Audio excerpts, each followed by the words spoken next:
యథార్థమునకు భగవంతుడు అవతారంగా ఎందుకు వస్తాడు అంటే, భాగవతుల యొక్క మాట నిలబెట్టడానికి, భాగవతుల యొక్క గౌరవాన్ని నిలబెట్టడానికి, వాళ్ళ యొక్క ఆర్తిని నిజం చేసి వాళ్ళకి తన దర్శనాన్ని కటాక్షించడానికి వస్తూ ఉంటాడు. అందుకే అసలు ఈ దేశమునకు సంబంధించిన వైభవం అంతా ఎవరిది అంటే పరమ భాగవతోత్తములైనటువంటి వారిది. ఇన్ని చోట్ల భగవానుడు వెలిసి ఉన్నాడు అంటే దానికి కారణం పరమ భక్తి కలిగినటువంటి వాళ్ళు నిన్ను ఈ రూపంతో మేము చూడాలి అని అనుకుంటున్నాము అని ప్రార్థన చేస్తే ఆయన ఒక రూపంతో వెలిశాడు. అలా ఈ దేశంలో ఎన్ని చోట్ల ఎన్ని కారణాలకు వచ్చాడు అంటే ఇంతమంది భాగవతోత్తములు నడయాడినటువంటి భూమి. అలా అవతార స్వీకారం చేసి రాక్షస సంహారం చేస్తూ ఉంటాడు. ఒక్కొక్క అవతారంలో రాక్షస సంహారం చేసినట్లు కనపడకపోయినా రాక్షసుల్ని నిగ్రహించడం మాత్రం ఉంటుంది.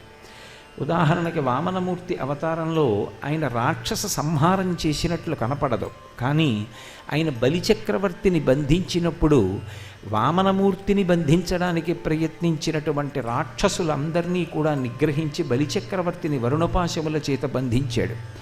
సరే, రామచంద్రమూర్తిగా వచ్చినప్పుడు ఆయన చేసినటువంటి రాక్షస సంహారం అనన్య సామాన్యం, అంత రాక్షస సంహారం చేశాడు.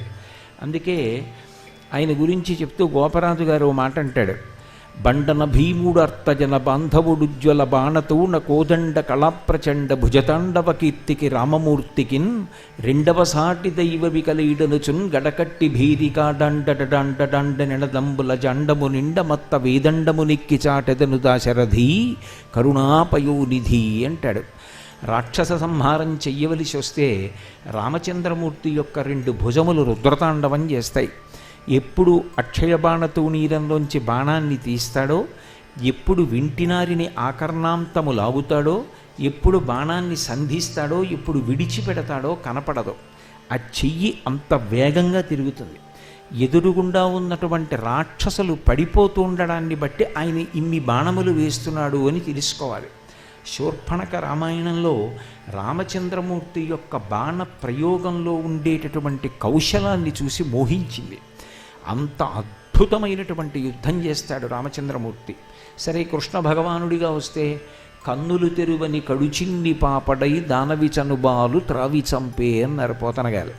అసలు కన్నులు కూడా తెరవడం చేత కానటువంటి పసిపిల్లవాడిగా ఉన్నప్పటి నుంచి కూడా రాక్షస సంహారం చేయడం ప్రారంభం చేశాడు.